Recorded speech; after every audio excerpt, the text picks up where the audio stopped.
aujourd'hui, pourquoi au niveau des jeunes du NPA et au niveau de la jeunesse en général, il y a une journée de mobilisation et surtout il y a la nécessité de construire une mobilisation contre la réforme El Khomri, la loi dite du travail. La première chose, c'est que c'est une loi qui propose qu'on travaille plus pour gagner moins. Travailler plus, c'est de rendre plus simple de faire des heures supplémentaires, le fait d'allonger le temps de travail d'aujourd'hui, ceux qui travaillent. On sait très bien qu'aujourd'hui les heures supplémentaires, pour certains c'est un moyen de gagner un peu plus d'argent, mais souvent c'est aussi quelque chose qui est imposé par le patronat, par les patrons quand on bosse et tout. Donc ça c'est la première chose, c'est de rendre plus simple le fait de travailler plus longtemps. La deuxième chose, c'est gagner moins, parce qu'aujourd'hui en fait dans la réforme, ce qu'il prévoit, c'est de diminuer la rémunération des heures supplémentaires.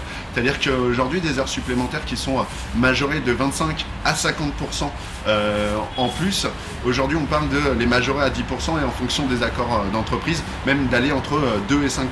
Ça veut dire qu'aujourd'hui on sera payé moins pour des heures travaillées. Et surtout que ces heures, en fait, les heures supplémentaires, c'est des heures qui sont défiscalisées. Ça veut dire qu'elles reviennent moins cher au patron. Et ça veut dire qu'en fait ça sera le plus bénéfique pour les patrons de nous faire travailler plus longtemps sur la base de ces heures supplémentaires, parce que en réalité ça sera des heures qui voilà, leur reviendront moins cher. Le deuxième point, c'est les licenciements plus facilement. La première chose que propose cette réforme, c'est ce qu'ils appellent les accords compétitivité offensifs.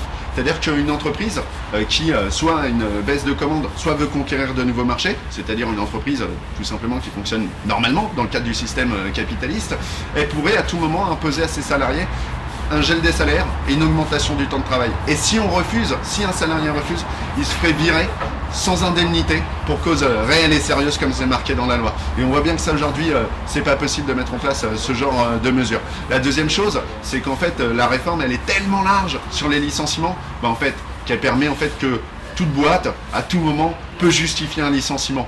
Et ça, le gouvernement aujourd'hui, ce qu'il propose comme réforme, c'est de dire que, et c'est ce qu'il explique, c'est de dire que ça résoudrait le problème du chômage.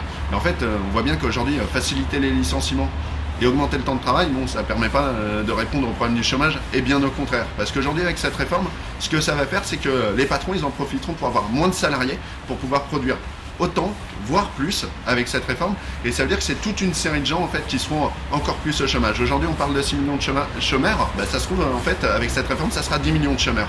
C'est-à-dire pour nous, quand on est jeune, ce sera plus dur de trouver un emploi, ça sera plus de périodes de chômage. Et surtout le gouvernement en même temps, il passe une attaque sans précédent sur les allocations chômage en diminuant en durée et en montant les allocations chômage qui sont versées aujourd'hui. Et pour nous aujourd'hui, en fait cette réforme, c'est pas possible. Et surtout en fait il faudrait autre chose.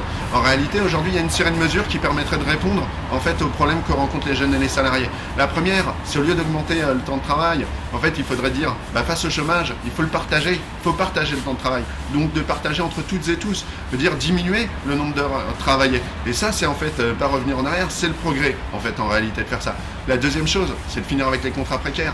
Aujourd'hui, quand on voit qu'on peut enchaîner pendant 3, 4, 5 ans des contrats précaires, aujourd'hui en fait la réponse ça devrait être de dire un CDI pour tout le monde, un contrat stable pour tout le monde, sans possibilité de se faire virer à tout moment. Et la troisième chose, c'est l'interdiction des licenciements. Parce qu'aujourd'hui on voit bien qu'en réalité les licenciements c'est des marges d'ajustement pour le patronat.